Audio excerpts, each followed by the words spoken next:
Buenos días, mi nombre es Germán Sebastián Contreras Bejar del grado 9 A y el día de hoy les voy a presentar el proyecto del campo de Derechos y Libertades Públicas del segundo semestre. El nombre del proyecto es... Entonces, para introducirnos un poco en el tema, lo primero que tenemos que saber es que es una dictadura. La dictadura es un sistema de gobierno donde el poder se concentra en una persona o un grupo de personas que no están sometidas a las leyes, el control y la separación de poderes, características de una democracia. Además, la dictadura se caracteriza por una falta de pluralismo político, general mediante el control autoritario de la sociedad, los derechos y libertades civiles. El objetivo principal es que a partir de un cortometraje que resalte los personajes más representativos, los estudiantes prepararán su propio History Channel para recrear una nueva versión de la historia política en la democracia latinoamericana del siglo XX.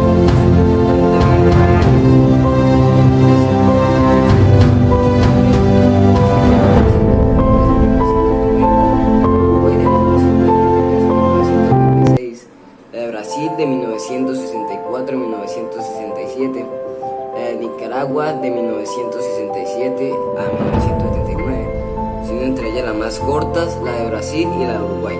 ¿Qué consecuencias trajo las dictaduras en Latinoamérica? Todos esos acontecimientos que se dieron a diferentes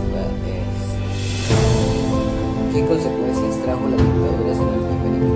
Todos esos acontecimientos que se dieron a diferentes países de América Latina dejaron grandes daños políticos, económicos y por supuesto sociales, empezando con la constante violación de los derechos humanos, pues en las dictaduras se presentaron grandes tasas de desempleo, desnutrición, bajos niveles de salud y gran cantidad de muertes. Como dije anteriormente, la instauración de las dictaduras se caracterizó por la represión de la violencia sobre toda la población. Además, las torturas se convirtieron en el método más frecuente para la obtención de información sobre la actividad de los opositores. Es decir, los líderes sociales no solamente reprimían y abusaban de su pueblo, sino que tomaban en su poder a todo aquel que sirviera para mantenerlo, incluso si eran poblaciones inocentes. Problema: ¿cómo los sucesos sociohistóricos contemporáneos del siglo XX han determinado el panorama político de la democracia latinoamericana? El Estado no es solo la representación jurídica de la nación o un conjunto de estructuras administrativas, sino sobre todo su máxima representación política. Por eso, una de sus funciones más importantes y menos estudiadas consiste en garantizar un espacio vacío de poder estatal, una zona propiamente política que es donde se resuelven las disputas y los conflictos entre los partidos que buscan acceder al Estado. El problema es que en América Latina, históricamente, la disputa ha tenido como protagonistas a una izquierda ideológica y a una derecha económica incapaces de dialogar o confrontar entre sí. Hoy el riesgo que son las experiencias populistas, nacionalistas y hasta militaristas que han surgido en algunos países de la región que consolidan un estado antipolítico que ponga en riesgo la democracia. Buenos días, mi nombre es William Vázquez Barril, del grado 9 A. Hoy les vengo a hablar sobre el desencanto en la democracia. Además, el desarrollo democrático en la región ha sido desigual. Hay naciones como Chile, Argentina, Uruguay y México, entre paréntesis podríamos agregar a Brasil, cierro paréntesis, en las que se observa el proceso de consolidación democrática, tanto en que se refiere el reorganizamiento constitucional, como el crecimiento del desarrollo, conciencia ciudadana. No obstante, consta de informes que observan también otros países una recaída política a bajos niveles, populistas. Algunos han sido publicados estos informes, como sería posible agregar, como se observa en la recaída del populismo, sino también el ultranacionalismo, el autoritarismo e incluso el militarismo. ¿Cómo modificar estos hechos que ocurrieron en la política del siglo XX con las dictaduras para evitar a toda costa que ocurra o continuemos en una guerra interna por ideologías políticas de derecha e izquierda en América Latina? En este sentido es preciso señalar que no se puede seguir soñando con la existencia de una sociedad idílica, es decir, con sociedad que aseguran una absoluta convivencia pacífica, puesto que de la condición humana no se puede anular y menos eliminar la agresividad y la agresión. Lo que sí puede y debe hacer un Estado, una sociedad, es generar una cultura política, democrática, en la que los conflictos políticos, sociales y culturales se puedan gestionar, resolver y transformar de tal manera que la agresión pueda ser canalizada y no termine desembocando en el odio irrefrenable y el uso reiterado de la violencia para resolver las diferencias.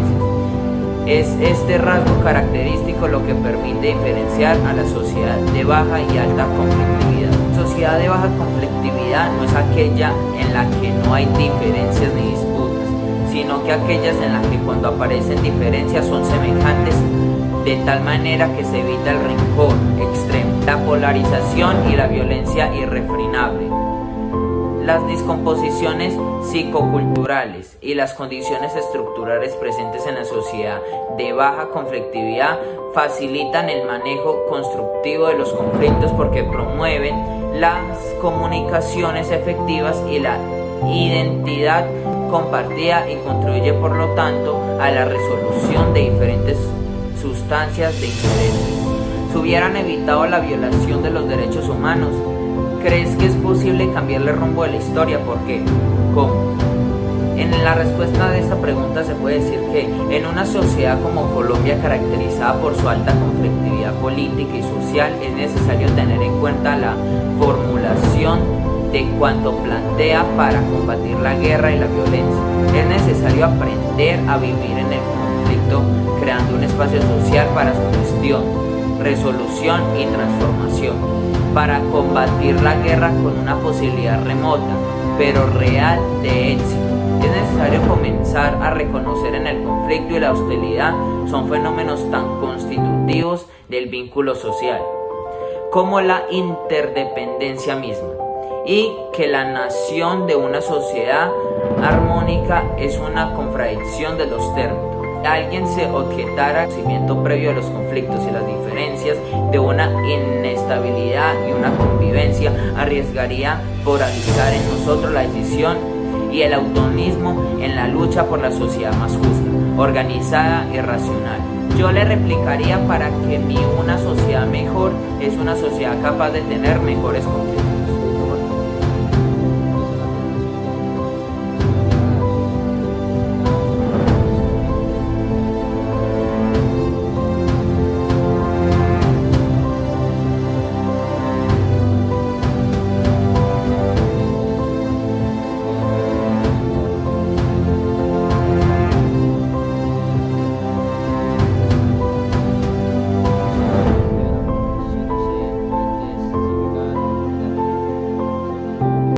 Sobre la situación de los derechos humanos en el siglo XX. ¿Qué pasó en el siglo XX con los derechos? Con relación a la ampliación progresiva a lo largo del tiempo de los derechos humanos, el siglo XX es de la consolidación de los derechos y el derecho al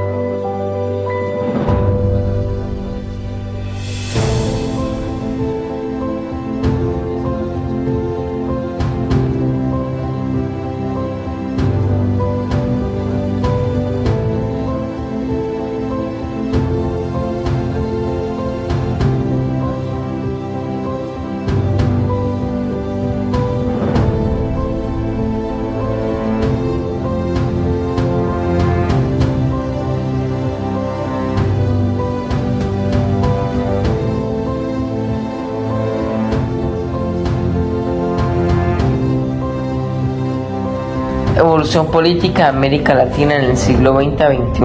Ecuador. La política de Ecuador está definida por la actual constitución vigente del país, oficialmente denominada como República de Ecuador. Se define como un Estado constitucional de derecho y justicia, social, democrático, soberano, independiente, unitario, intercultural, plurinacional y laico. Colombia. La Constitución de 1873 tuvo una reforma en 1876.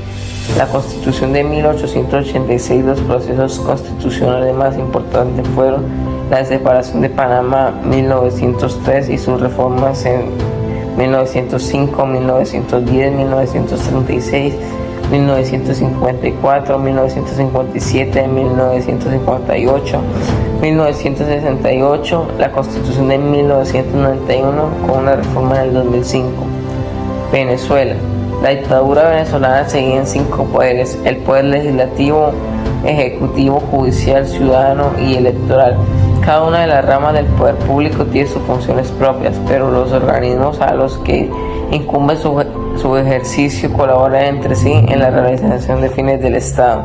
Argentina adopta constitucionalmente la reforma de una democracia representativa, republicana y federal. Debido a su carácter federal, la Argentina posee 2 estructuras de gobierno nacional, 23 gobiernos provinciales más el gobierno de la Ciudad Autónoma de Buenos Aires. México. La política de desarrollo social en México ha ido evolucionando desde las demandas sociales emanadas de la Revolución de 1910. Diversos factores han provocado esta evolución, entre ellos las demandas sociales, la crisis, las modas económicas y las nuevas teorías de desarrollo. Perú.